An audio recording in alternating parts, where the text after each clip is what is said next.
I have good hair. You do have good hair, and we're actually live at this point. So oh, awesome! It's good to talk about your hair as we go into the podcast.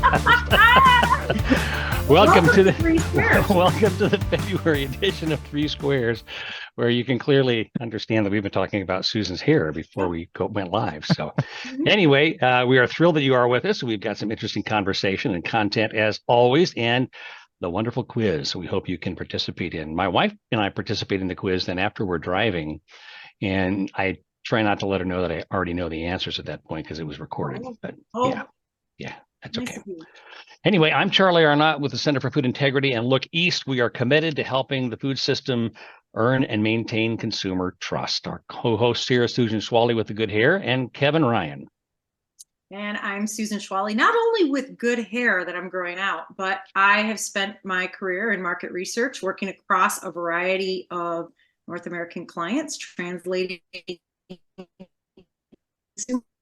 insights into how Americans eat for marketing, culinary, sales, strategy professionals. Excellent, Kevin. And I'm Kevin Ryan with Malachite Strategy and Research, helping CPG and food service companies at the front end of innovation. Excellent. So this month, we're going to talk about a couple of things. We're going to talk about the increased percentage of discretionary income that is now being consumed by our food budget, which is new to U.S. consumers. It's not new globally, but it's certainly new to U.S. consumers, and which is causing a certain amount of consternation. And then we're going to pivot to Kevin's email and his newsletter, Food Stuff, formerly known as Culture Matters. So we're going to have to do this kind of like X, formerly known as Twitter. We're going to talk about Food Stuff, formerly known as Culture Matters, right? At least for a period of time until people get the hang of it. But I like the change. I think it's much more intuitive and consistent with the content of your newsletter. We'll talk about that in just a little bit. But first, let's spend a little bit of time talking about an article in the Wall Street Journal, and we've seen this certainly in other publications, that Americans are spending more on food as a proportion of their overall income than they have at any time in the last 30 years. That's dramatic. So input, feedback, Kevin, Susan, what does that mean? Mm-hmm. Well, so first of all, that number is sitting at about 11.4. Susan, you may be on mute. We're not picking you up right now. Kevin, then you should go. So Kevin, I was going to say, chime in here. I can hear her, but no, I mean, I'm not hearing him, so maybe it's me. It might be. I was going to say, I can hear my speakers. I can hear both of you. So go ahead, Susan, because I can hear you. So. Oh, okay. So I was going to say we're sitting at 11.4. No, it's all good. It's all me. Go ahead. Of income. And I think the last time it got close to this was the Great Recession, right? And that only moderates maybe a percentage point and a half. And the reality is Americans are very, very good at figuring out how to make that budget work, right? So we're seeing that play out right now with the decisions people are making at the store. We're seeing it with the latest General Mills product. Kevin, you're going to remember the name. I'm not. That allows you to stretch your food in your meal, right? Hamburger Helper, new version. Plate of plenty. And they're also, moderating how they're using restaurants. I mean, they will cut back. They will put the brakes on to keep this in that 10 to 11% range. So that number, I love that number, but it's not dramatic. And I think really what the crux of what's going on is just how painful it is for the consumer underneath that we're seeing this blame and politicization of shrinkflation right now. So it's a pretty big deal. Yeah, it is a big deal. I mean, I think, everyone knows that like gas prices are the thing that people pay attention to, but food prices, of course, you're going once or twice a week, and you see it. So people are paying a lot more, and for a lot of folks, it's obvious, and it's obvious in different categories. I mean, in different income groups. You hear people talk about it both at the grocery store as well as a Costco or anywhere else. I think the thing is that I think food companies are starting to get the message. You're starting to see in some of the quarterly reports talking about how profits are up but volumes down. I think they're starting to see that price elasticity starting to change where they hadn't seen it before. And I think that's what that's going to do is it's either going to shove consumers more toward a private label offering, which is, of course, really negative for a consumer packaged good company unless they have their hand in there, which many do now, or it's going to cause them to continue to think about maybe we need to offer more deals or, to change the pricing on the current stuff. So I think it definitely will. I think we've come to an inflection point. Yeah, I think we are. And you see some of the big CPGs starting to talk about how they're going to pivot to focusing on volume this year. Right. Versus price increase, because they're at that point where they're going to figure out, if I maybe pull back a little bit and give relief, I'll get volume up and offset. Yeah. Yeah. So I think that's probably going to happen. You're absolutely right. I think we're definitely going to see that from the big players coming up, because I think they really don't want to see it. And politically, I think you definitely are going to still see that as being a hot topic. I mean, from both sides, you're going to see it come in, because it is something that really speaks to the average consumer and the average voter. So I think you're definitely going to see folks saying that they can make it better. Mm-hmm.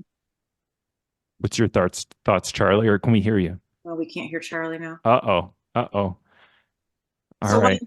yeah, we'll get Charlie back here. We will. If he had my hair, this wouldn't be happening to him. Exactly. Maybe that's what it is. But yeah. This is what happens. And they always say, what is the saying about election years? It's the economy, stupid. And to go out with the message that the fundamentals in the economy are strong when people are feeling this dichotomy, this is the perfect message. Yeah. I mean, because it's how the consumer feels the economy, right? Right. I mean, and the stock market is doing better than ever, but of course that's a different economy. That's not, that's a different you're not seeing it from the average consumer. They're seeing, not that they see a recession on the horizon, but they definitely don't see it reflecting in their pocketbook. So right. I think that, that politicians are definitely seeing that we can't talk about the stock market. We can talk about grocery or a retailer. And I think that'll be interesting to see which one it comes to. Charlie, you're back. I'm back. That's the good news. Sorry about the interruption there. This has been a bit of a challenge to get started today. But as you were talking about it, we talked about this a little bit offline. A good story needs a villain, a victim, and a vindicator. And I think part of what food system stakeholders need to be able to do to not be cast as the villain in this story is to get out in front of it and to be talking more on their social media channels and through other channels about what they're doing to help consumers work through this period of time when they are experiencing relatively higher food prices.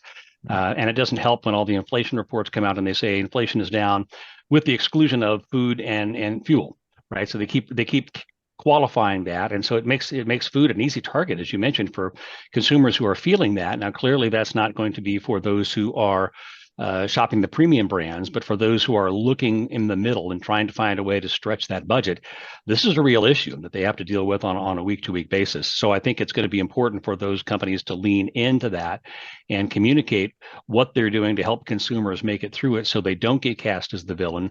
They embrace the pain that consumers are feeling and talk about how they're addressing that through pricing, value, adding additional deals, whatever it is, so whatever their strategy is, I think this is the time for them to really lean into it, because this is going to continue to be an election year issue, and you don't want to be in the crosshairs of that because it's difficult to get out once you are. Mm-hmm. Yeah. And it's going to be hard though for the CPG or even retailers to turn that ship. I mean, some of these companies have taken price 3, 4, 5, 6 times over the pandemic years. That's right. So be able to reverse that is hard. So I'm sure you'll see it first as deals, whether personalized or abroad, before it actually comes down. But as soon as one of them break a little bit, I think the rest will too. Yeah, and I think deals are a fine way to talk about it. I just think you can't remain silent on the topic. No, right? You can't, because if you remain silent on the topic, you're going to continue to be the target of political attacks and media attacks, because they're going to be looking for someone to blame. And you really have to position yourself as being on the side of consumer. You are consumer's advocate in this position. Otherwise, it just can get ugly very, very quickly. Yeah. So Kevin, let's shift gears here and talk about kind of the first topic in food stuff, the most recent issue, which came out last week. If you haven't seen it, you can certainly subscribe. Do they go to a different place to subscribe now? Can they go to Food Stuff as opposed to Culture Matters? Yeah, they can go to Food Stuff. I mean, if you just search that on Google or search Culture Matters on Google, it should bring it right up. Perfect. So a really interesting topic that you led with was antithetical innovation, and you gave several really interesting examples from coffee that's hydrating to a whole new category of soft drink or soda, and talked about the opportunity for antithetical innovation, but then really gave 4 principles that companies have to follow if they're going to be doing it successfully. So walk us through the idea of antithetical innovation, and then what are some of the watchouts? Yeah, so I actually had the idea, and I didn't put this in the newsletter, so you're getting a little bit of behind the scenes, but I actually had this idea a couple of years ago, looking at the rise of plant-based, because if you think about it, the thing that the meat category has against it in some sense is that it's made of meat. Right. I mean, which some people really like. That's the good part, but there's other consumers that they don't. And so the rise of plant-based, part of that was the idea that they took a benefit, a negative of the category, or a standard of the category, and flipped it and said, what you don't like about the category for some consumers is this. And it draws a lot of attention. It draws a lot of sense of, oh, wow, I can enjoy the protein of the category without having the negative for that particular consumer. And the way I kind of play it out in the newsletter is that that's happening across different categories, such as coffee. You think coffee, for a lot of people, they think, yes, it has caffeine in it, which is nice, but it also can be dehydrating. So you see, a lot of innovation happening, especially within niche players, of hydrating coffee, which seems almost oxymoron for the category. So you're seeing that across a number of categories. And I find that really interesting because, again, we live in a time of attention. And I think that attracts a lot of attention because you see a lot of stale categories that don't have more innovation of convenience or innovation of flavor to do. Now it's the flip. The dangers of that, though, of course, is, and I lay it out in the newsletter, but, skepticism, like, what is this? Like, really? You're going to be able to do this? And whether or not it fits with the brand. I mean, if your whole brand is about, developing the aspects of the category, flipping it can be really hard and can be met with skepticism. So I think there's a lot of, potential negatives. The other one is I put is market readiness. Some categories, they still need more flavor development, more convenience development. So going in and trying to flip the whole category may be a little bit too early. Yeah, but Halo Top, you listed as one of the illustrations of the category disruptor, perhaps that antithetical innovation that did it well. What was it about Halo Top that made it successful?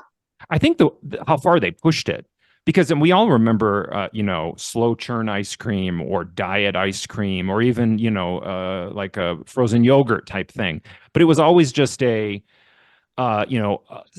slightly reduced aspect of the calories that you accepted in the ice cream category. They went all the way to, you can eat the whole pint kind of thing. I think that is what did it. It really was shocking, again, attention grabbing, that they flipped the category and said, now you can get protein, which you're like, what, in ice cream? That kind of flip, that you're getting positive benefits from a category that I was only, going to for maybe indulgence. That is, I think, what really did it for Halo Top at the time. I mean, if I look at Halo Top, to me, what that flipping was about and why it was more successful is because it met multiple consumer needs. Yeah. And it also gained a following, if I remember right, with a fitness and health community. Absolutely. Right? Yeah. So, I mean, and it performed well. Like, you weren't giving up a lot. So as you know, Kevin, I'm very intrigued by hydrating coffee. Mm-hmm. First of all, is it a need? I know coffee's a diuretic, so you could argue that it's a need, but how big of a need is it? And what does it do to the actual coffee? So that's where I think, like, the rubber hits the road, is how motivating is it to the consumer? How much do I have to pay for it? And what's the trade-off in the experience? Yeah. Yeah, no, absolutely. I mean, I'm guessing that they probably looked at a group of people who were drinking quite a lot of coffee throughout the day, and then saying what's the main negative that they see, that they want the caffeine benefit without the, So it could be brilliant. It could be brilliant. It could be. And I don't have an opinion yet. It's a little early. Yeah, I agree. We have an opinion, don't we? Yeah. Really, really interesting. So let's transition then to the next topic, which I found particularly interesting, and that's Maslow's marketing matrix. And Kevin, explain it a little bit, because I think most people are familiar, at least at some level, with Maslow's hierarchy of needs. But how does that apply to marketing? And then I think the key conclusion that you make, I think, is one that we frequently forget as you're marketing further up or further down the hierarchy. We assume that it's linear. Yes, that's the big takeaway. Is, I mean, Maslow's hierarchy of needs has been, a strong trope within marketing, probably, used too much. But I always think it's interesting when it is used, people assume that you go up and you never come down the hierarchy. Right. You get to self-actualization and that's it, you're done. But that's not true. In fact, Maslow never thought that. So it was more about like people kind of cycle between. They need the basic needs and they'd like to get to the top part of the hierarchy.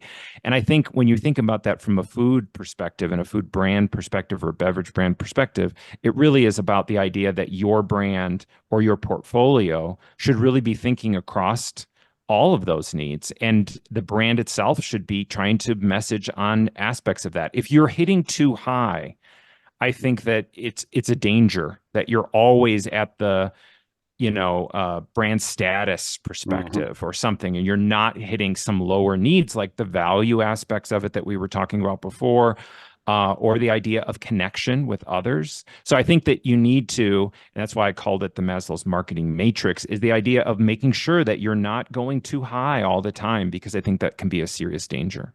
Mm-hmm. And I love this, Kevin, because it's so comforting to think about things in a linear progression, right? Yeah. And so it's not only over the life cycle of the consumer, but like getting down to the day to day. I mean, we all know throughout the day, your needs change moment by moment in terms of food and beverage based on the occasion. Yeah. And then throughout the week, there is the week, in addition to whatever life stage you're in. So I love this area because it's super rich, super target rich, as you mentioned, and it's a great way to like diversify a portfolio and figure out how to reach a consumer in multiple ways, because they're so multifaceted. I could go on and on about need states and demand moments, but I won't. Yeah. Well, so I thank think you if for you take talking it back about to the first topic we were talking about earlier today, where people are increasingly concerned about their food budget and how far it's stretching, you may find them at different parts of the hierarchy depending upon the product that they're buying. Yeah. I'm going to go here for perhaps meat and protein products. I'm going to go here for produce. Want to get to the center of the store, I might decide to slide down a little bit and feel a little more comfortable with products that don't have the same price point, because I can save a little bit there, and that helps me feel more comfortable about the other purchases that I've decided to make. So Right. I think it really reinforces that. And I'm a perfect example of that, because I like to bring everything back to me eventually. I drive a foreign sports car. Here it goes. Yeah, but I drive it to and from Costco frequently, because that's where I buy most of my clothes, right? He does. So, Yeah. He does. perfect example of that, because that's just kind of the way it worked. When I bought my first sports car, I asked my daughter if I should put, midlife crisis on the side of it, and she said, no, that would be redundant. So no need to bother. No need to bother. I bet you're not alone though, Charlie, driving your sports car to Costco. No, I'm not. We were on vacation last week and met a lovely couple, a gentleman who's a very successful lawyer in Florida, and his wife is very brand conscious in terms of what she wears, what she carries, earrings, purses, etc. And he and I were both celebrating the fact that we both buy our clothes at Costco. So we were doing high fives over the dinner table about the fact that we perfectly comfortable in some areas being brand conscious and brand sensitive, and in other areas we're much more comfortable saving a buck. That's a great example. That's a great example of how, maybe even within a household, you can have different parts. The other thing I should say too is, and I don't think I mentioned it in the newsletter, but I think there is a movement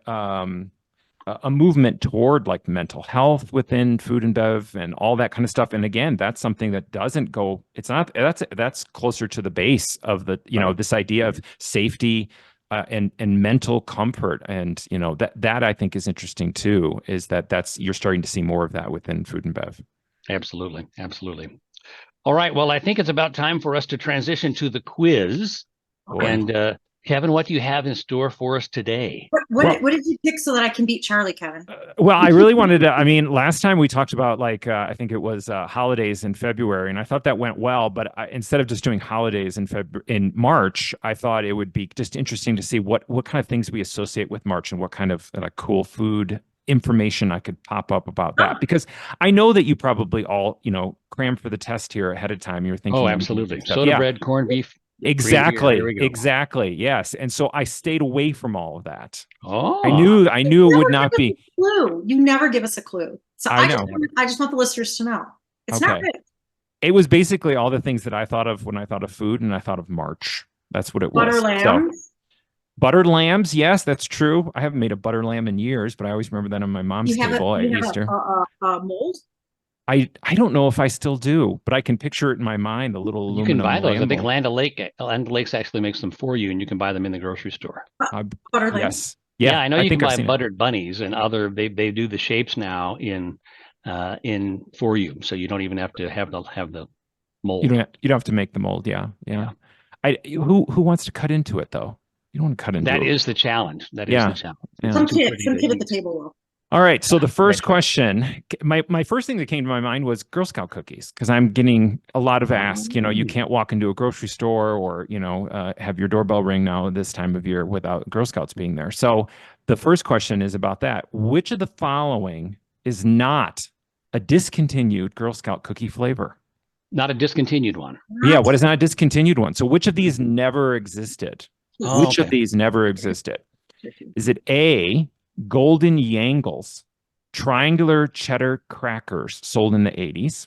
He said that with a straight face. What is a golden angle? I don't even know. Golden Oh, that's the brand for the cheddar crackers. That's the name. They always have fun Golden names. Yangle. So was it a golden Yangle?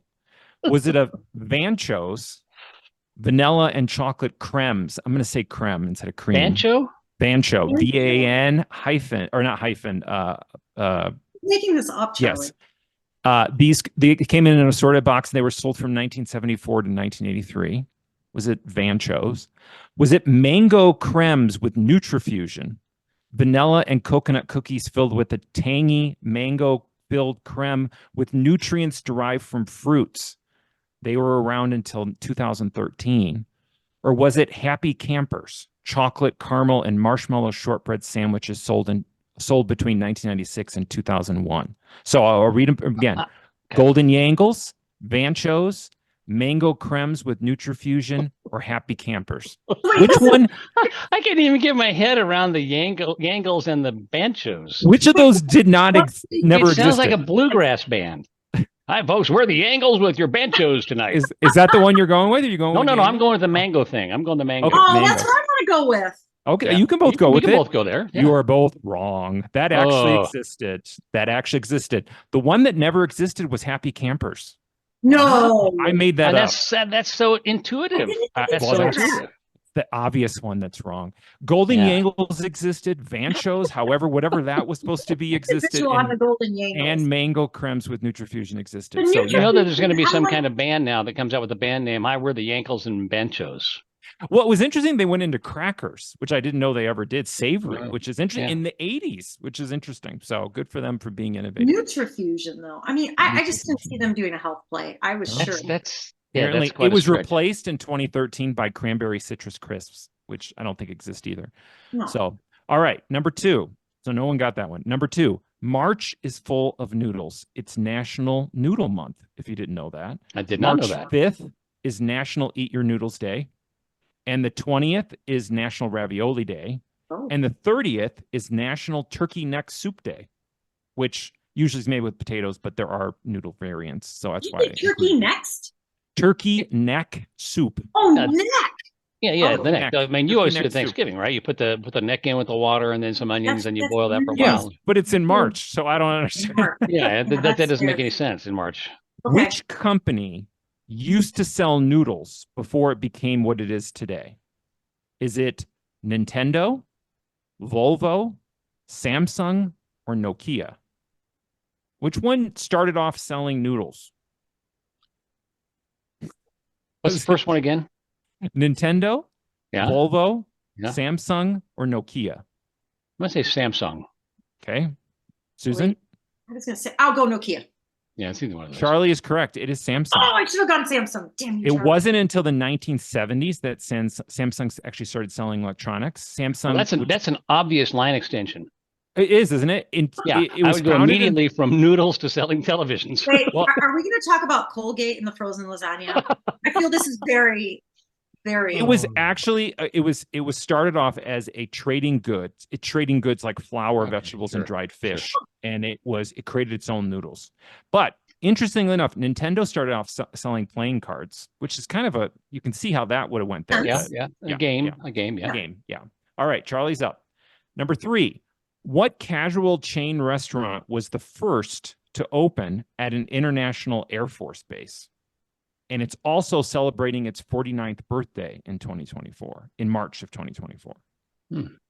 Is it An international air Force Base, a U.S. International Okay. Air Force Base. Okay. Okay.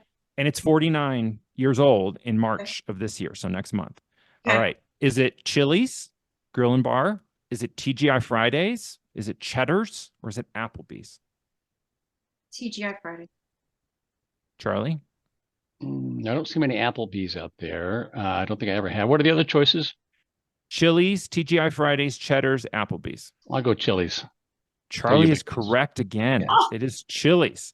Kanden Air Force Base in Okinawa, Japan is the first Chili's to open on an active Air Force base. There are a lot of Chili's in airports. But an Air Force base. So that is weird. Yeah. That and a is weird. base. Yeah. In 2003, they started. Okay. Next one. Easter this year lands in March 31st, which means all things eggs. All things eggs. Now, I've made up all of the following facts about eggs except one of them. One is a true egg fact. All right. I want you to tell me which one is the true egg fact. Okay. Which one is true? Okay. First one, in baking and ice cream making, if you don't have eggs, one of the best substitutes is blood. Blood? Blood. That's the first one. That's number two. It takes 48 hours for a hen to develop an egg.